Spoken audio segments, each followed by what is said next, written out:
à Margot Dos de Michel et Augustin. Salut Margot. Wouh, ça fait tellement longtemps qu'on attend ce moment.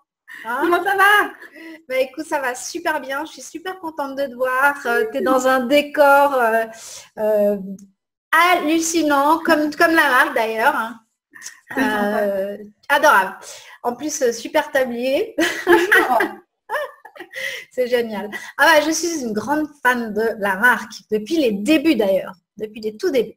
2004 voilà. Du coup. Bah, je sais même pas quand ça a commencé. Mais 2004, c'était les tout débuts, donc okay. 13 ans, bravo. Ouais, je suis une des premières. Alors, Margot est une personne clé chez Michel et Augustin parce que... Merci. Parce que c'est elle qui est responsable, entre autres, je dis bien entre autres, du marketing, de la communication et du digital. Waouh, oui, on est plusieurs, mais effectivement, ça fait partie de mon quotidien. Voilà. Et Margot, comme vous voyez, elle est très jeune, donc on va lui poser plein de questions parce qu'on a tous envie de savoir comment elle a fait, parce que je sais qu'il y a pas mal aussi d'étudiants qui nous regardent. Mais ça, on en parlera à la fin. Hein. Comme ça, tu nous expliqueras quel est ton parcours. Pas de souci. Donc, tout d'abord, Margot, présente-toi un tout petit peu. Dis-nous ce que tu as fait comme études, ce que tu as fait au niveau professionnel, tu n'as que 26 ans, mais voilà, oui. Avant Michel et Augustin. Et comment tu es arrivé chez Michel et Augustin et qu'est-ce que tu fais, en gros, tous les jours. Quoi. À part bouffer des yogourts. Non, c'est oui, entre autres, mais pas que. Bon, alors si je reviens un petit peu sur la partie historique, donc moi j'ai fait une école de commerce, j'étais à Rouen et j'ai fait une spécialisation marketing et communication. Ensuite, j'ai effectivement eu l'opportunité de faire plusieurs stages. Moi j'ai toujours été dans la communication, plutôt communication interne, et en général j'ai toujours été dans des entreprises qui avaient un rapport de près ou de loin avec la nourriture. Je suis plutôt une grande gourmande dans l'âme, donc voilà. J'aime bien être passionnée par ce que je fais, donc je suis toujours restée un petit peu dans ce domaine.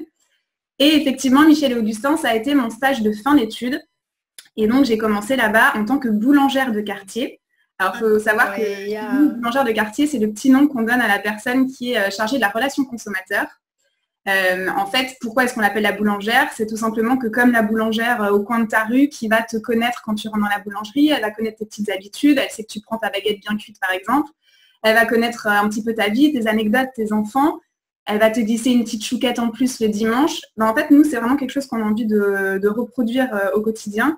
Et on se dit que chaque personne qui va entrer en contact avec nous, quelle que soit cette personne, que ce soit un étudiant, un journaliste, un partenaire, un prospect, j'en sais rien, et quelle que soit sa demande, quel que soit le support, que ce soit par téléphone, par mail, par courrier, par fax, en physique, sur les réseaux, on va toujours essayer de le chouchouter, de prendre en compte sa demande en entier et surtout d'avoir une vraie dimension personnalisée dans nos échanges. Chez nous, c'est vraiment très, très important, la personnalisation et aussi l'empathie. Alors, stop, parce qu'il y a déjà tellement de trucs intéressants là, rien qu'à l'introduction. Alors, tout d'abord, bien évidemment, moi j'ai tout de suite cru boulangère de quartier, je me suis dit, ça y est, ils leur font aller faire les cookies peut-être au début et tout ça, mais non, tu nous as expliqué.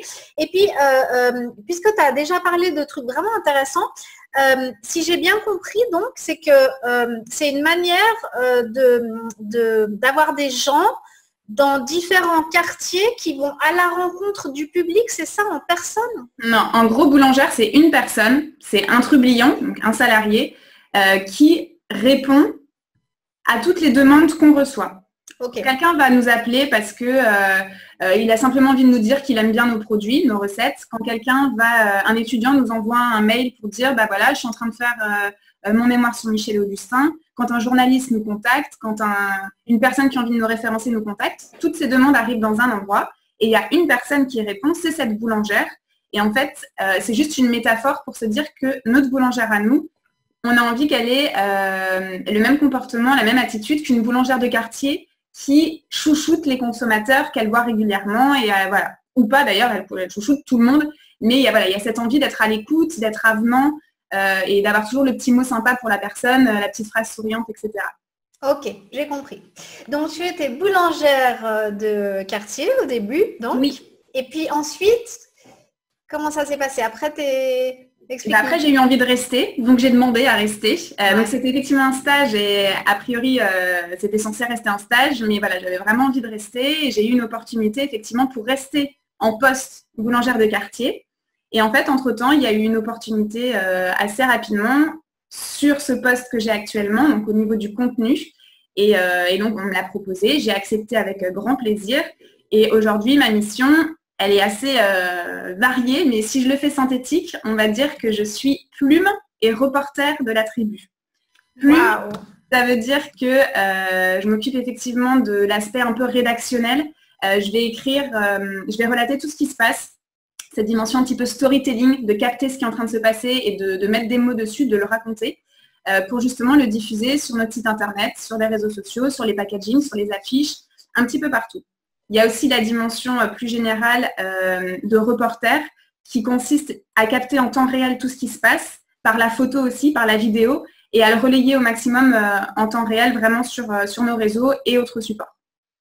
Ok, génial. Alors, j'ai déjà des questions. Donc, oui.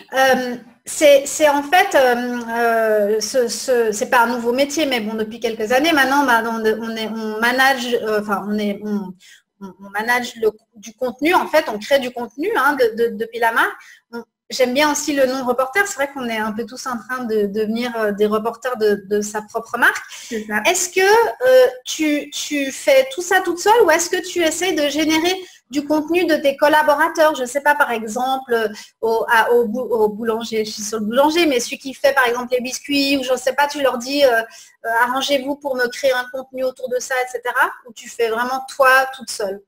Alors, de toute façon, on peut demander à certains trublions de prendre eux-mêmes, par exemple, les photos, notamment quand nous, on n'a pas moyen de se rendre sur place. Mais sinon, la plupart du temps, c'est quand même un métier de prendre une photo. Ça peut paraître bête, mais en effet, avoir une photo qu'on va avoir envie de publier, il faut quand même une certaine aisance avec un appareil photo ou avec un téléphone que tout le monde n'a pas. En revanche, ce qui est sûr, c'est que moi, je ne vais jamais me retrouver seule dans une pièce et me dire, bah tiens, là maintenant, je vais faire du contenu. C'est toujours grâce à quelque chose qui est en train de se passer qu'on va pouvoir le créer, ce contenu. Chez nous, il y a zéro mise en scène. On ne va jamais dire à quelqu'un, est-ce que tu peux faire genre, tu es en train de faire ça, je pense que ça ferait bien de le diffuser. C'est toujours parce que justement, il va y avoir Delphine qui va faire un test de cookies dans la cuisine, qu'il y a Mathieu qui va être en train d'organiser un événement, que nous, on intervient et qu'on va capter ce qui se passe. Mais on va capter ce qui existe. C'est ça qui est important. Absolument. Alors, c'est le naturel, en fait, aussi de cette marque que tout le monde adore. Et puis, donc, ok. Donc, en gros, j'aimerais parler aussi de votre contenu. Donc, tu écris, tu prends des photos. Est-ce que tu fais aussi des vidéos? Oui.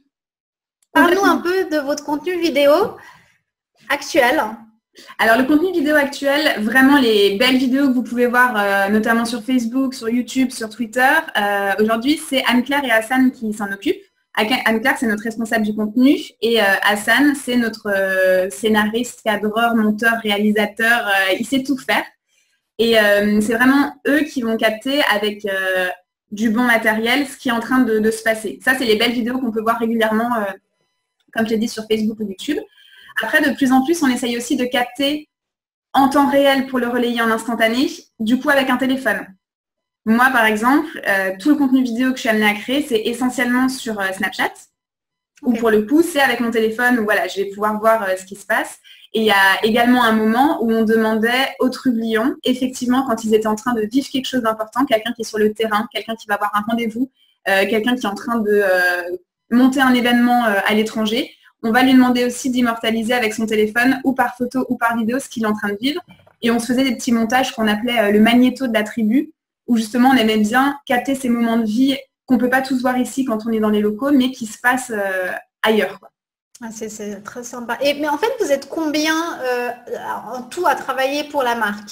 Alors, en tout, on est un peu plus de 100. Ouais. 100, c'est tout confondu. Donc, j'inclus notre bananerie à Paris, à Lyon, à New York, plus ceux qui sont physiquement dans des pays à l'étranger, mais où il n'y a pas de bananerie, par exemple au UK, en Belgique, en Suisse. Juste explique ce que c'est une bananerie, parce que pas tout le monde... Oui. Désolée, c'est vrai qu'on a notre petit jargon. Vous avez beaucoup de votre vocabulaire. C'est vrai. Et vas-y. La bananerie, c'est tout simplement l'endroit où on travaille. C'est au lieu de dire je vais au siège social ou je vais au taf, nous c'est rendez-vous à la bananerie.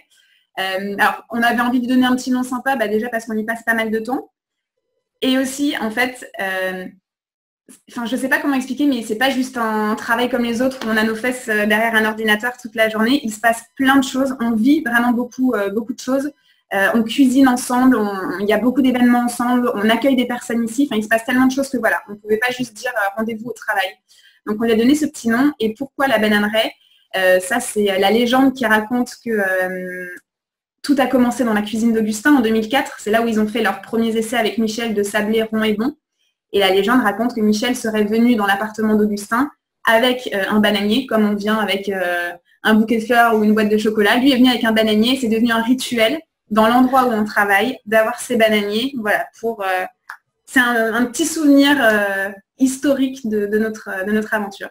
Et donc une bananeraie, c'est un endroit où poussent des bananiers. Et comme il y en a plein, nous sommes la bananeraie. D'accord. Voilà. Et donc du coup, alors je reviens sur vos vidéos. Donc il y a ce genre de vidéos. Après, vous créez du contenu, vous mettez sur Snapchat principalement, Ouais. parce que j'imagine que c'est plus votre site Snapchat, ou bien parce qu'il y a quand même aussi Instagram et tout ça. Vous faites rien sur Instagram? Si, en fait, sur Instagram, je pense que chaque réseau a un type de contenu qui est davantage apprécié. Jusqu'à présent, Instagram, c'était pas mal du contenu gourmand, des photos assez stylisées. Donc, on avait l'habitude de mettre essentiellement ce contenu. Mais de plus en plus, on se rend compte que le format boomerang fonctionne aussi très bien sur Instagram. Il y a les stories aussi sur Instagram. Donc, c'est vrai qu'on fait également de la story sur Instagram. Et Snapchat, on y allait par curiosité et par défi, je pense. Parce que je crois qu'au début, on n'était pas tous convaincus de l'intérêt d'aller sur Snapchat. Et en fait, on y a pris goût très, très vite parce que ça nous a vraiment permis de renouer avec cette envie, nous, de raconter, partager et co-construire ce qu'on vit en temps réel. Et en fait, j'ai l'impression que cette dimension temps réel, petit à petit, on l'avait perdue sur des supports comme Facebook ou Twitter parce que justement, on avait cette envie d'avoir des vidéos de plus en plus travaillées où effectivement, le temps de capter l'image, de la monter, de la travailler un peu, ça prenait plus de temps et on n'était plus du tout en temps réel. Snapchat, ça me permet vraiment de retrouver ce côté, à 1 ou 2 secondes près, n'importe qui nous suit peut savoir ce qui est en train de se passer chez nous. Donc je trouve que c'était assez fort et c'est pour ça qu'on a été hyper vite séduit par ce réseau. D'accord. Et alors du coup, pour parler de temps réel, il y a le live. Où vous en êtes où avec le live? Vous faites déjà des lives? Si oui, où? Et raconte-nous un peu Alors, le l'expérience. live, tout a commencé en 2015. C'est la toute première fois qu'on a utilisé un live et c'était avec Periscope. En fait, ça remonte, je pense qu'il y a pas mal de personnes quand même qui ont suivi cette belle épopée qui nous est arrivée, qui s'appelait Aller au bar d'un café, où on a eu l'opportunité de rencontrer le PDG de Starbucks grâce à notre communauté, puisqu'on a fait un appel à notre communauté pour faire un peu de bruit sur les réseaux pour que Starbucks ait envie de nous rencontrer. Je le fais en très très résumé parce qu'en vrai, il y a 18 épisodes et voilà, mais je fais synthétique. Donc, il y a eu cette opportunité-là. Grâce à la communauté, on a réussi notre défi qui était de rencontrer en personne Howard Schultz, qui était le PDG de Starbucks. On a pu lui livrer nos petites recettes à Seattle. Il a pu les déguster. Et Howard, à ce moment-là, a proposé à nos 2 trublions reporters qui étaient partis à sa rencontre, Charlotte et Hassan, de rester au comité de direction organisé avec tous les managers de Starbucks pour parler un petit peu de l'aventure Michel Augustin, expliquer pourquoi est-ce qu'ils étaient venus à la rencontre de Starbucks aux États-Unis, etc. Et on s'est dit, c'est tellement fou ce qui vient de se passer.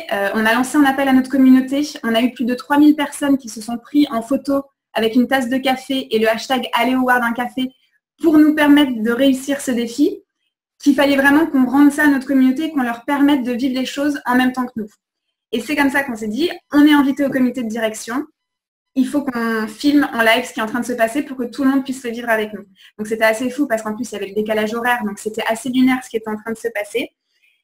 Au moment où on prend la décision de faire un live, l'outil clé à l'époque pour ça était Periscope. Sauf que Periscope, on l'avait jamais utilisé. On avait tellement peur de faire n'importe quoi qu'on s'est dit, mais attends, on ne connaît pas, on peut pas foirer ce moment. Donc on a appelé, il était super tard, enfin, il était 20h en France. On s'est dit, on va essayer d'appeler nos contacts pour qu'ils nous filent un petit coup de pouce. Ils nous ont répondu, ils nous ont formés en express au téléphone comment utiliser Periscope. Donc ça, c'était en France, depuis la France qu'on a eu ce coup de pouce. Nous, du coup, on a contacté Charlotte et Hassan en leur disant, c'est bon, on sait faire fonctionner Periscope, il faut que tu confiez votre téléphone à quelqu'un, machin, machin. Voilà, on est parti dans un gros délire. Et effectivement, on a pu suivre en live ce qui s'est passé. Et c'est assez historique ce moment, puisqu'en fait, on ne le savait pas. Et le bras droit d'Howard Schultz a annoncé en live qu'il allait référencer une de nos petites recettes, les carrés à la queue leu-leu, dans une quinzaine de Starbucks aux États-Unis, en France et en Angleterre. Donc, on ne savait pas du tout ce qui allait se passer. C'était la grande surprise. Et voilà, moment historique pour nous. Nous, depuis la France, on était derrière nos ordinateurs hystériques, mais vraiment, on avait des frissons de voir ce qui était en train de se passer. Et voilà, donc c'est un très bon souvenir, cette première expérience du live, qu'on a du coup retesté, je dirais pas régulièrement, mais de temps en temps, ça nous arrive de faire du live.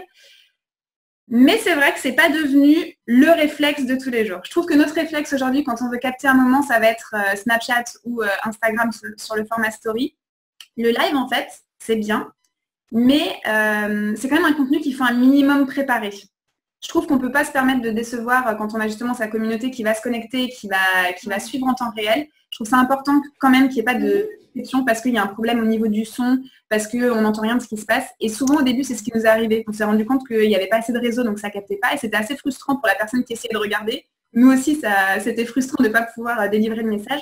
Donc, c'est vrai qu'on le fait moins souvent. Et aujourd'hui, quand on le fait, c'est effectivement régulièrement quand on organise des événements.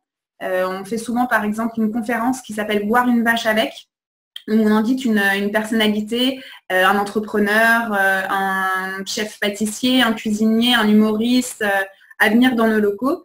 Et de temps en temps, voilà, on essaye de capter des petits moments pour pouvoir le faire vivre également aux personnes qui ne sont pas là. Toujours sur Periscope ou bien vous êtes un peu passé sur Facebook? Oui, non, en fait, Periscope, on a un peu laissé tomber et là, on est surtout sur du Facebook Live. Et on a testé une fois le live Instagram. Ouais. Voilà. On a testé. Je crois que pour le moment, ma frustration, c'est que le live Instagram ne se conserve pas. Alors, maintenant, il se conserve 24 heures, mais tu vois, avant, il disparaissait tout de suite. Oui.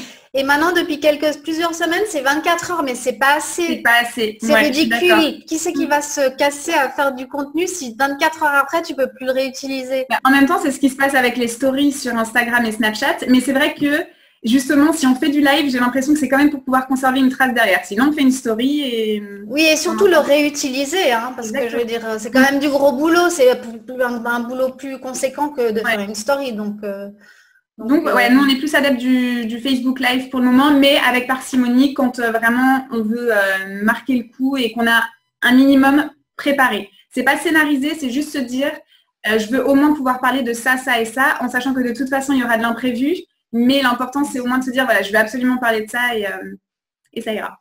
Alors, et puis, donc, c'est le fameux live de Periscope que j'imagine que tout le monde comme moi auront envie d'aller voir. Le fameux live, il est toujours trouvable sur Periscope, sur votre... C'est une bonne question. Je ne sais pas du tout s'il est sur Periscope. Par contre, je pense qu'on a dû l'héberger sur notre site internet ou sur notre chaîne YouTube. Il faudrait que je vérifie. Je ne sais même pas si on avait pu récupérer la vidéo à l'époque comme on débutait complètement. Ouais. Et ben c'est le suspense. Bah voilà, c'est un défi qu'on peut lancer à celui qui retrouve la vidéo Periscope. J'offre un kit gourmand. C'est génial. Voilà. Vous avez tous entendu? Oui, mais Kat, t'as pas le droit de jouer, toi. Oh. Désolée, mais non. Mais c'est véridique. Le premier qui retrouve et qui partage le lien, il reçoit un petit kit gourmand avec des recettes Michel Augustin. Génial. Donc, on va mettre... de toute manière, on mettra des liens aussi pour voir un peu tous les trucs que tu as fait. Et il y aura une possibilité de mettre des commentaires parce qu'on va poster ça sur le site de webmarketing.com et aussi sur leur Facebook. Donc, vous mettrez les réponses en bas. Mettez-les que sur Facebook, sinon... Il faut qu'on concentre tout à un seul endroit. Absolument. Alors, vous mettez tout sur Facebook. Sinon, voilà. On ne voit pas. OK? Génial. Merci en tout cas. OK. Alors, je voudrais un petit peu parler avec toi de recrutement. Parce que, pour deux raisons. La première, c'est parce que toi, tu es aussi jeune comme beaucoup de notre audience, en fait. Et aussi parce que sur webmarketing.com, il y a maintenant, enfin, depuis pas mal de temps déjà, mais une plateforme qui s'appelle Job & Com. Je ne sais pas si oui, je pense que vous êtes au courant. OK. Donc, pour tous les marketeurs, communicants qui viennent de finir leurs études, qui cherchent un travail, etc., Raconte-nous un petit peu déjà, parce que je sais que c'est un truc assez sympathique, ce processus de recrutement. Et dis-nous aussi quel genre de personne... Enfin, vas-y, je te laisse nous parler de tout ça parce que tu as passé toi-même d'ailleurs. Oui. Alors, commençons par le début. Nous, qu'est-ce qu'on recherche? C'est un peu le mouton à 5 pattes. Il faut vraiment se dire que Michel Augustin, on a 13 ans maintenant, donc on a bien évolué, on commence à avoir une chouette notoriété. Après, on reste encore dans un esprit qui est assez start-up. Donc typiquement, ce qui nous anime au quotidien, ça va être de faire les choses nous-mêmes avant de les faire faire. Donc il y a vraiment un côté débrouillardise, couteau suisse, où voilà, tu essayes vraiment de faire par toi-même. On sous-traite très très peu de choses, surtout pas à la communication. Tout ce qui est justement le contenu, les vidéos, nos packaging, nos événements, tout est géré en interne. On n'a pas d'agence pour faire ça. La deuxième chose qui nous anime, ça va vraiment être d'agiter son imagination avant son porte-monnaie. Donc, pensez malin. Comment est-ce que tu fais pour trouver des moyens efficaces, mais simples et souriants de communiquer, en sachant que tu n'as pas un budget pour passer après le JT de TF1 en campagne publicitaire, par exemple. Voilà. Et la troisième chose, c'est qu'on aime oser. Donc, on aime bien sortir de sa zone de confort, essayer des choses que les autres n'ont pas encore testées. Et donc, tout ça, ça fait qu'on recherche des profils un peu couteau suisse où on se dit que il y a 5 qualités clés, on va dire. La première, c'est d'être sympa. Souvent, les gens rigolent. Bah, tu vois, les gens rigolent quand on dit ça. Ça peut paraître bête, mais en fait, c'est super important parce qu'on vit tellement de choses ensemble. Il y a ton métier, mais il y a aussi tout ce qui se passe à côté, vraiment cette partie ambiance, expérience et événements qu'on peut vivre tous ensemble. On se dit que c'est quand même mieux d'avoir des gens sympas autour de soi. Donc sympa, c'est primordial. Ensuite, on cherche des gens qui sont passionnés par leur métier, par la vie en général, des gens qui ont envie, qui sont motivés, voilà. Des gens brillants, avec cette envie d'aller toujours un peu plus loin, qui ont envie de réussir et qui se donnent les moyens de le faire. Malin, bah ça je l'ai dit, c'est vraiment ce côté agiter son imagination tout le temps, trouver des astuces, être débrouillard en fait. Tu as une difficulté, bah tu essayes d'y répondre, donc tu vas demander aux personnes, tu cherches des astuces sur internet, enfin voilà, tu essayes de te débrouiller. Et le dernier, qu'est-ce que j'ai pu oublier? Qu'est-ce que j'ai dit donc? Qui aime les biscuits? Sympa, gourmand. Gourmand aussi. Mais il y a même des gens qui n'aiment pas le chocolat chez nous, ça arrive. Mais oui, c'est important. C'est sûr. Après, c'est pas le critère numéro 1 de recrutement. Je rigole. Clairement. Qu'est-ce que j'ai pu oublier? Sympa, brillant, passionné, ambitieux. J'ai pas dit ambitieux. Ambitieux. Cette envie d'aller toujours plus loin. En fait, on est vraiment des intrapreneurs de nos postes. C'est-à-dire que on a conscience qu'on peut tous, à notre échelle, faire avancer l'aventure et on a cette envie d'aller plus loin, de toujours creuser pour se dire comment est-ce que je peux faire avancer le schmilblick finalement. Donc voilà un peu les 5 critères qui sont importants pour nous. Et après, pour le process de recrutement, tout dépend aussi du profil. C'est sûr que, du profil du poste en question. Si tu postules pour un stage, c'est pas la même chose que si tu postules pour un poste de manager clé où tu vas diriger une équipe. En général, tu as bien sûr un entretien avec la RH, puis avec la personne qui sera ton manager, voire des personnes de l'équipe. Et c'est vrai que nous, ce qu'on aime bien faire aussi, petite particularité, c'est qu'on aime bien aussi faire rencontrer le candidat à d'autres trublions qui n'ont rien à voir avec son service potentiel, mais juste des gens de la tribu pour voir comment ça se passe. Justement, ça répond aussi à ce critère numéro 1 de sympa. On a vraiment cet esprit un peu tribu où, comme dit, on vit pas mal de choses ensemble. Donc, c'est important de voir justement est-ce que la personne se sent bien dans un environnement comme ça. Et on a clairement conscience que ça ne peut pas plaire non plus à tout le monde. Il y a des gens qui n'aiment pas être dans un environnement tel que celui-là. Donc, on essaie de voir un peu comment ça se passe justement dans un esprit un peu tribu.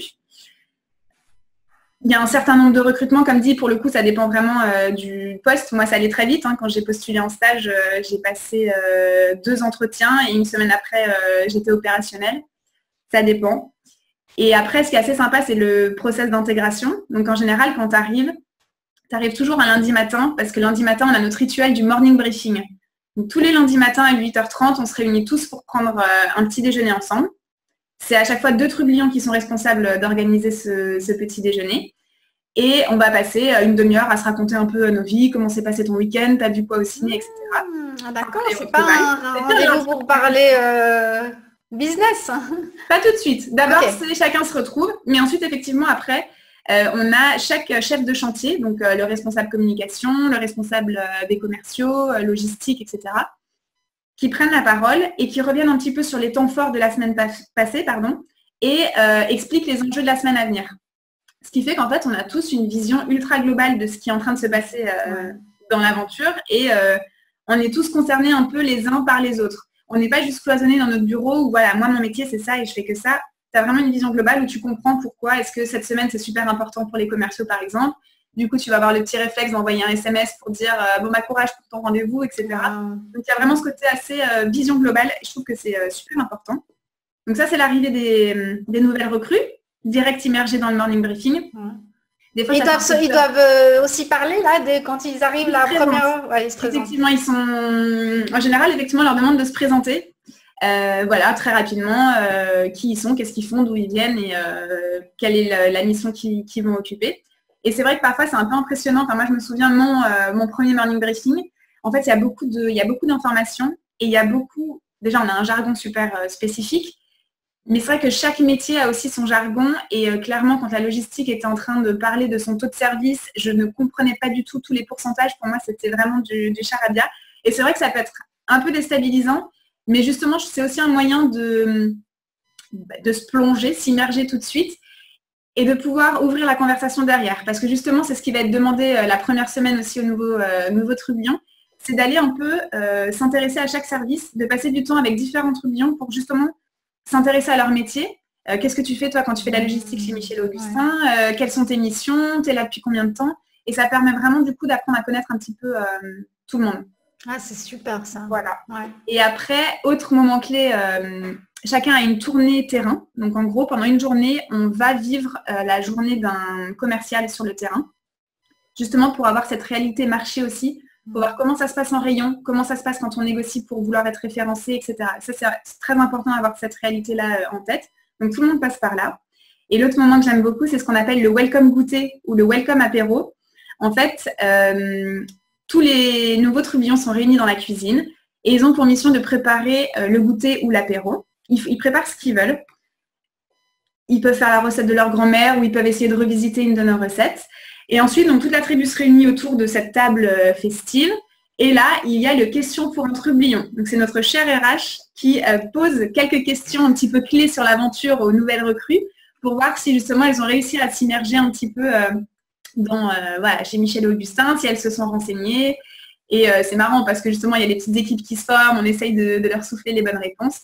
Et à la fin, chacun reçoit le tablier. C'est le moment officiel où tu reçois ton tablier. Et voilà, donc ça, c'est un moment aussi assez fort où tu noues des liens avec les personnes avec qui, justement, tu es en train de pâtisser ou de préparer l'apéritif. Et aussi, ça te permet de bien t'immerger dans qu'est-ce qui s'est passé avant Michel Augustin. C'est important quand même d'avoir un petit peu l'historique en tête. Bien sûr. Waouh, ok. Écoute, ça a l'air incroyable comme ça. T'entendre, j'aimerais quand même dire parce que je pense que c'est génial et qu'il y a plein de choses géniales, mais je suis certaine que toi, si tu en es là, c'est quand même parce que tu as bossé. Ah oui. Il ne faut pas oublier cette composante-là. C'est super bien que tu le dises parce qu'effectivement, il y a plein de gens souvent qui vont dire en fait, qui vont être surpris effectivement en arrivant ici parce que quand on nous voit sur les vidéos ou quand on nous voit là en ce moment même, souvent les gens pensent que oui, il y a que ce côté toujours très souriant, très tout fou, on nous voit tout le temps en train de sauter, de faire des événements et c'est vrai, tout ce que vous voyez c'est du vrai, je l'ai déjà expliqué, on ne met rien en scène. En revanche, ce qu'il ne faut surtout pas oublier, c'est que derrière tout ça, il y a effectivement énormément de travail. Ouais. Et il ne faut pas être surpris en arrivant ici. Parfois, c'est ce qui arrive. Les gens se disent « Waouh, je ne m'attendais pas à ça ouais. ». Et c'est vrai que, en fait, tout ça, oui, ça prend du temps, ça demande de l'engagement, mais voilà, c'est la réalité. On n'est pas là juste en train de manger des yaourts toute la journée. Mais c'est ce que beaucoup de gens pensent dans les jolies marques ou les marques comme vous, où tout le monde se dit « Waouh, j'ai hyper... c'est cool, l'amour, etc. » de savoir quand même qu'il faut bosser, quoi. C'est ça. Et il faut aussi aimer bosser, parce que si tu n'aimes pas ce que tu fais, forcément, tu vas pas... C'est exactement ça. C'est pour ça que je disais vraiment ce mot passionné, parce que on a les clés ici, on a des opportunités pour faire des choses vraiment qui sont passionnantes. Et je pense que il n'y a pas à se forcer pour être passionné ici par ce que tu fais. Ce qui est génial, c'est qu'on a effectivement... il se passe tellement de choses, vraiment, c'est incroyable les opportunités qu'on a. J'ai pas encore eu l'occasion d'en parler, mais on a quand même tous l'occasion de passer ici notre CAP pâtissier en parallèle de notre métier. Waouh! Voilà, donc, ça c'est une opportunité parmi tant d'autres, mais c'est quand même fou de se dire qu'aujourd'hui, on est plus de 50 trublions, donc il y a 50% des effectifs qui sont diplômés du CAP pâtissier, que tu sois à l'équipe recette, que tu sois à la communication, que tu sois à la finance, à la logistique. Waouh, on peut faire ça. Je connais aucune autre entreprise aujourd'hui qui te permet de faire ça. Donc voilà, c'est clair que tout ce qu'on dit, c'est passionnant. Et juste si tu es prêt à y consacrer un peu de temps, effectivement, tu peux vivre des choses assez incroyables. Mais il ne faut pas venir ici en se disant c'est cool, je vais me tourner les pouces et je vais juste sauter sur des vidéos à longueur de journée. Là, c'est des illusions totales. Il y a du travail, c'est vrai. Par contre, ce qui est génial, c'est que l'ambiance et l'environnement dans lequel tu es te permet vraiment de t'épanouir dans ce travail et de faire plein de choses assez lunaires, quoi. Génial. Écoute, super, j'ai adoré ta fraîcheur, ta manière de nous parler de ton boulot et tout ça. Si tu avais un conseil selon ton expérience à toi, à donner à des gens qui veulent suivre tes pas forcément chez Michel Augustin, mais en général, pour une personne qui a étudié le marketing et la com, qu'est-ce que tu penses qui t'a donné à toi ce plus, en fait, qui a fait que tu es en train de faire une jolie carrière, en fait? Je pense que ce qui est important, et ce qui a fait d'ailleurs que j'ai candidaté chez Michel Augustin, c'est qu'à un moment, je me suis vraiment posée et je me suis demandé à moi-même qu'est-ce que je voulais vraiment. Parce que je trouve que c'est compliqué quand même quand on est fraîchement diplômé, qu'on est même encore en plein process d'études, de se dire qu'est-ce que je vais faire plus tard. En fait, je trouve que c'est toujours très difficile de répondre à cette question, de se projeter. Mais je pense qu'il y a des choses fondamentales pour lesquelles on est convaincu, des choses qu'on sait que l'on va avoir et des choses qu'on sait qu'on ne peut pas du tout avoir. Et je pense que c'est important de prendre ce temps pour soi et de se dire, pour moi, dans mon travail, ce qui est important, c'est d'avoir une bonne ambiance, d'avoir des responsabilités, d'avoir des avantages, d'avoir un gros salaire. Chacun a ses convictions, chacun a ses attentes et je trouve que c'est important de se les lister et de se les pondérer aussi. Moi, c'était ce que je m'étais fait. Donc, je m'étais fait ma petite liste, voilà, de mes attentes. J'avais pondéré chacune des attentes. Et en fait, à un moment, ce qui prend le dessus, c'est ce que j'ai trouvé ici. Et je ne me suis même pas posé la question une fois que j'avais ma liste. L'entreprise qui correspondait à ce que j'espérais de mon travail, c'était Michel Augustin. Et je suis contente parce que je ne me suis pas plantée. Ça correspond pleinement à ce que je voulais. Donc voilà, première chose, c'est vraiment de prendre ce temps pour soi, de se dire qu'est-ce qui est le plus important. Après, j'aurais envie de dire que l'important, c'est de se dire que l'impossible est possible. Pas se mettre de barrières en se disant mais non, je ne vais pas y arriver, il demande 5 ans d'expérience, j'en ai que 3. Mais non, je ne vais pas y arriver, il demande de parler anglais et en fait, mon niveau, il n'est pas terrible, je n'ai pas encore pratiqué.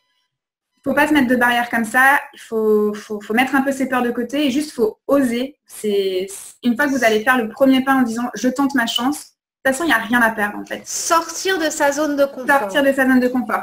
Honnêtement, je le dis clairement, c'est compliqué. Moi, pour être à ce poste aujourd'hui, je suis vraiment sortie de ma zone de confort. Je sors de ma zone de confort encore tous les jours. Mais c'est super enrichissant. Ça fait très très peur au début. Mais une fois qu'on a fait un premier pas, qu'on a réussi une première chose dont on ne se serait jamais cru capable la veille, c'est juste incroyable et on se dit waouh, mais en fait le champ des possibles il est infini. Donc voilà, il faut juste s'ouvrir un tout petit peu l'esprit et se dire je peux le faire. Et ça c'est mon dernier conseil, c'est de se faire confiance. Moi je suis du genre à me répéter des petits conseils devant le miroir le matin, à m'encourager vraiment dans ma tête et ça fait un bien fou. Et l'auto-persuasion, je trouve que c'est la clé pour plein de choses. Donc voilà, mon petit conseil c'est de se répéter ce que vous voulez d'ailleurs, que vous êtes supersonique, que vous êtes incroyable, que vous allez le faire, que vous êtes doué, que vous allez tout déchirer. De se le dire, ça fait du bien et ça finit par marcher. J'en suis convaincue, donc voilà mon conseil du jour. Génial. Moi, je viens d'entendre un conseil assez sympa aussi, que je vais prendre pour moi d'ailleurs, c'est que tous tes mots de passe, en fait, c'est justement une phrase Ah, j'adore. Tu vois, c'est pas mal. Hein. C'est super. Donc, déjà, t'oublies pas. Et chaque fois que tu dois mettre un mot de passe, tu dis je vais péter la baraque, j'en sais rien, etc. Trop bien, c'est une super bonne idée. C'était super sympa. Pourquoi pas, prochain changement de mot de passe, je me ferai un truc un petit peu power. Et puis, Margot, elle a été nominée. Dis-nous juste, parce que c'est quand même, c'est une récompense, même si on n'a pas encore les résultats, rien que la nomination, c'est comme les Oscars. Hein. Donc, dis-nous, tu as été nominée pour... En gros, j'ai été nominée pour le titre de directeur client de l'année. Donc, il y a 10 personnes qui sont en lice pour ce titre en 2017 et j'ai effectivement l'immense privilège d'avoir été sélectionnée. Et c'est vrai que j'en ai pas reparlé au début quand j'ai présenté mes missions, mais donc en plus de cette casquette de reporter et plume de la tribu, j'ai gardé un peu ma casquette de boulangère de quartier et aujourd'hui, j'accompagne justement notre boulangère actuelle et donc je chapeaute un peu cette partie, relation client. Et donc effectivement, voilà, j'ai été nominée. Donc il y a une partie vote et il y a en parallèle une partie dossier que j'avais à rendre sur quelles sont mes missions au quotidien, quelles sont mes convictions sur la relation client. Et voilà, donc je croise les doigts, les résultats, ce sera en septembre. Alors, comme l'interview va sortir en septembre, je crois que ce serait un peu juste pour demander aux gens de voter. On verra. Si ça sort avant, on met le lien. Et puis, sinon, on donnera les résultats. Voilà. Et de toute manière, rien que d'avoir été nominé, c'est déjà super bien. À 26 ans, quand même, il faut le faire. En tout cas, très impressionnant. Je te félicite. Je te remercie de ce moment délicieux que j'ai passé avec toi et que les autres vont passer avec toi en regardant l'interview. Et voilà. Merci beaucoup. C'était un plaisir aussi de partager un petit peu mon quotidien, le quotidien de Michèle Augustin et au plaisir, s'il y en a qui sont intéressés pour passer une tête à la bananeraie, on est à Boulogne-Billancourt, à Lyon et à Brooklyn. Et les portes sont vraiment toujours ouvertes. Hein. Notre devise, c'est toquer et bavardons. Donc vraiment, n'hésitez pas à venir nous voir, avec plaisir. C'est génial. Moi, je vais peut-être venir, moi. Pas pour un boulot, mais juste pour manger des biscuits puis te voir. C'est la bienvenue. Ok, alors à bientôt Margot, j'espère qu'on aura l'occasion de te réavoir peut-être une fois et je fais des gros bisous et à très bientôt. À bientôt. Ciao. Ciao.